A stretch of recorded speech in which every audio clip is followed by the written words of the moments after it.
अस्सलाम वालेकुम and welcome back to the Idea Lab. मैं हूं आपकी होस्ट आयमा सैयद, एक मार्केटिंग स्ट्रेटेजिस्ट, एक पीएचडी स्कॉलर और एक बिजनेस फाउंडर। अब तक मैंने आपके लिए बनाई है चैनल पे वो वीडियोस कि आप 3,000 से 10,000 रुपए में बिजनेस कैसे शुरू कर सकते हैं, उस बिजनेस के लिए आप चीजें कहां से मंगाएंगे और आप बेहतरीन तरीके से महीने में घर बैठकर 1 से 2 लाख रुपए कैसे कमा सकते हैं। तो अपना हलाल कारोबार जरूर करें। इस चैनल को सब्सक्राइब करने के आपको 2 फायदे हैं। एक ये कि आपको यहाँ से ये मालूमात मिलती है कि आप बिजनेस कैसे करते हैं और बिजनेस करने वाले लोग कैसे सोचते हैं। दूसरी बात यह कि पाकिस्तान के पास कितना बड़ा टैलेंट मौजूद है और कितनी बड़ी बड़ी कंपनीज हैं। और इसके अलावा हम इस चैनल पर बाहर से मौजूद कंपनीज के ऊपर भी ब्रीफ एनालिसिस करेंगे कि अगर उस जैसी कंपनीज आपने यहाँ बनानी है तो वो कैसे बनेंगी। स्मॉल स्केल पे बड़ी कंपनीज को लाना और उसके मेथड को, उसके मॉडल को समझाना इस चैनल का मकसद रहेगा। तो चैनल को लाइक जरूर करें, कमेंट जरूर करें। ये हमारे लिए आपकी तरफ से एक मोटिवेशन और टोकन ऑफ रिस्पेक्ट है। आप हमें ये जरूर बताएं कि अगर आप कोई बिजनेस करना चाहते हैं तो आपको लिए उस बिजनेस पर मुकम्मल एनालिसिस करके देना हमारी जिम्मेदारी होगी। अगर आप चाहते हैं कि किसी और कंपनी के बारे में आपको मालूमात दी जाए, आपको उसके बारे में डिटेल में इंफॉर्मेशन प्रोवाइड की जाए, तो वो भी आप मेंशन कर सकते हैं और ये बता सकते हैं और अपने मुल्क को भी अप्रिशिएट कर सकते हैं यकीनी तौर पे। तो आज हम जिस कंपनी के बारे में बात करने वाले हैं वो है ओजीडीसी।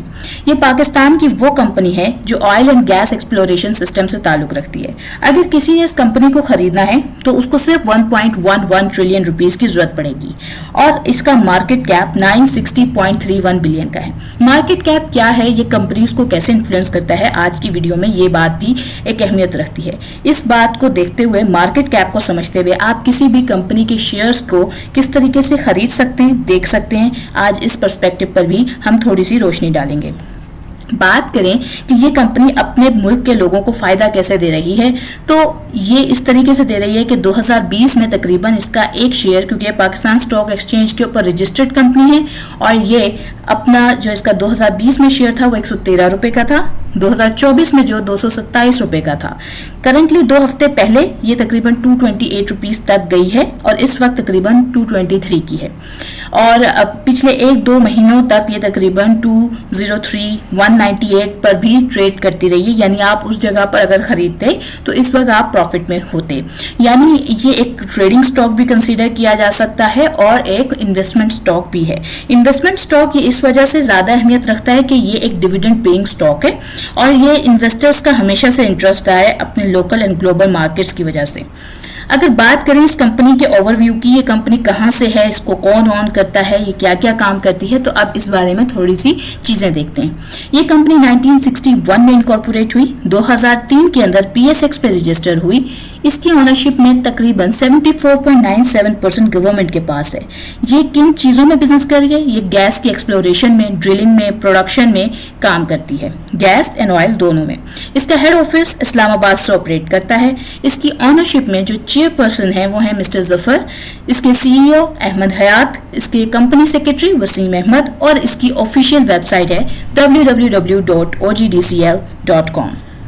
अगर बात करें कि ये कौन कौन सी प्रोडक्ट्स बेच रही है, क्योंकि कोई भी कंपनी जब कोई प्रोडक्ट्स बेचती है तो उसके इवज वो मुनाफा कमाती है, प्रॉफिट्स कमाती है और उन प्रॉफिट्स के अंदर से ही वो आपको डिविडेंड या कैपिटल गेन देती है।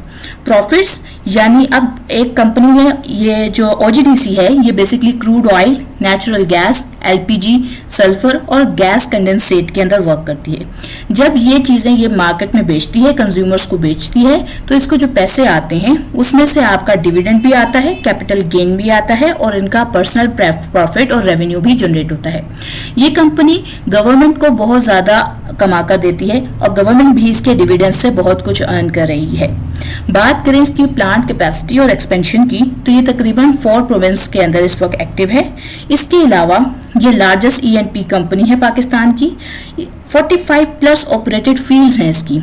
इसने और भी कंपनीज के साथ पार्टनरशिप की हुई है, जैसे कि पीपीएल, एमओएल, ईएनआई।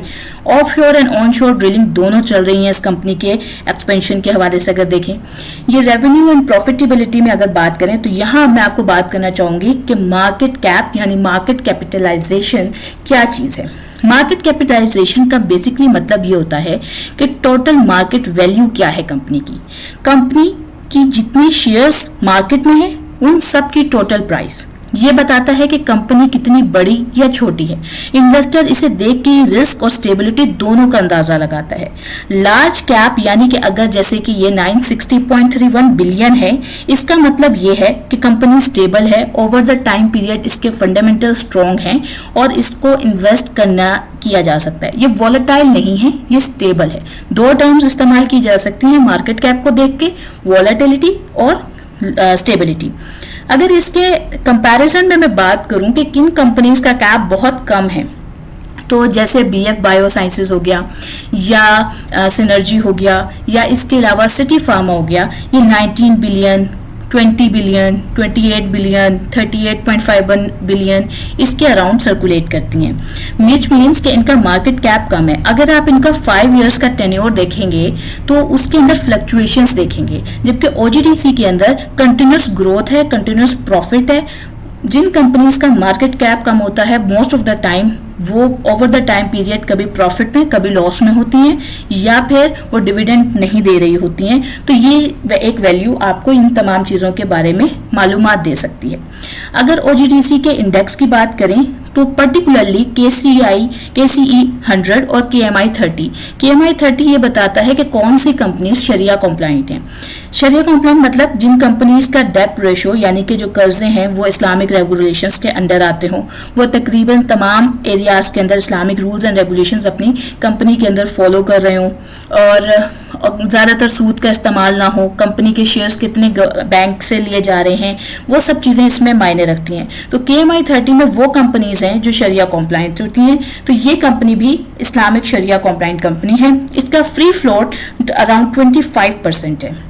अगर डिविडेंड और पे आउट्स की बात करें तो ये कंपनी अपनी डिविडेंड्स की वजह से अच्छी जानी जाती है। इसने रिसेंटली इन 5 मंथ्स के अंदर पर शेयर पे तकरीबन 4 रुपीस का डिविडेंड ऑलरेडी पे किया है 2025 में, जब ये कोई खास कह लें कि इसके कैपिटल गेन नहीं हो रहा, लेकिन इसने फिर भी डिविडेंड पे किया है। रेगुलर एंड स्टेबल डिविडेंड का ट्रैक है इसका और 5 ईयर के अंदर अप्रोक्सीमेटली 12 to 14% की डिविडेंड यील्ड रही है। गवर्नमेंट भी इसके डिविडेंड के थ्रू ही अपना revenue most of the time earn कर रही है। शेयर होल्डिंग स्ट्रक्चर की बात करें तो हम ऑलरेडी मेंशन कर चुके हैं कि गवर्नमेंट ऑफ पाकिस्तान के पास तकरीबन 74.97% है। अगर बात करें OGDC एम्प्लॉय एम्पावरमेंट ट्रस्ट की तो वो तकरीबन 10% ऑन करते हैं और जनरल पब्लिक और इंस्टीट्यूशंस यानी कि बैंक्स या डिफरेंट इदारे तकरीबन 15% ऑन करते हैं।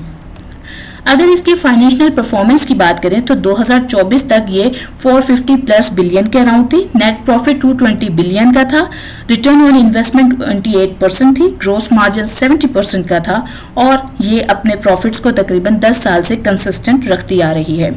फाइनेंशियल हेल्थ की बात में ऑब्वियसली जो कंपनी शरिया कॉम्प्लाइंट है उसमें जीरो लॉन्ग टर्म डेबिट होता है, स्ट्रॉन्ग कैश रिजर्व्स हैं, हाई रिटेन्ड अर्निंग्स हैं, एक्सीलेंट लिक्विडिटी है इसकी और मिनिमल फाइनेंशियल रिस्क है इसके अंदर।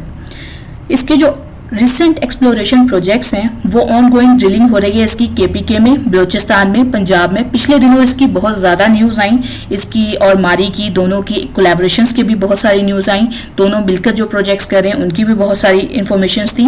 ऑफशोर ड्रिलिंग जो है इंडस जी ब्लॉक में जॉइंट वेंचर्स हो रहे हैं हाइड्रोकार्बन रिच एरियाज के अंदर और फ्यूचर फोकस जो है वो unconventional gas, light gas and shale के ऊपर है। बात की जाए इस कंपनी के रिस्क और चैलेंजेस की तो यकीनी तौर पे जो ग्लोबल ऑयल प्राइस की फ्लक्चुएशंस हैं वो इसके स्टॉक को बहुत ज़्यादा इम्पैक्ट करती हैं और सर्कुलर डेप्ट इश्यूज हो सकते हैं और एक्सप्लोरेशन रिस्क हैं इसके, ड्राई वेल्स निकल सकते हैं। अगर बात करें डिलेज की तो इन पेमेंट वो गैस बायर्स की तरफ से जो क्योंकि B2B में वर्क करती है, लेकिन बिजनेस मॉडल्स बहुत तरह के होते हैं, B2B होता है, B2C होता है, D2C होता है। ये कंपनी ऑब्वियसली गवर्नमेंट के अंडर से वर्क कर रही है तो इसमें बहुत ज़्यादा गैस बायर्स की तरफ से जो पेमेंट इश्यूज हैं वो इसको फेस करने पड़ सकते हैं। इसका सर्कुलर डेप्ट अभी कंसिडर यही किया जाता है कि उसके इश्यूज इसको फेस करने पड़ते हैं, इसके कंपेयर में POL को ये इश्यूज आई थिंक फेस नहीं करने पड़ते हैं। रेगुलेटरी एंड पॉलिटिकल रिस्क इसको हमेशा मौजूद रहेगा। समरी अगर आउटलुक की बात की जाए तो ये मार्केट लीडर है ऑयल एंड गैस सेक्टर के अंदर। इसके अंदर अगर किसी किस्म का नुकसान होता है तो यकीनी तौर पे पूरे के पूरे मार्केट इंडेक्स को नुकसान पहुंचता है।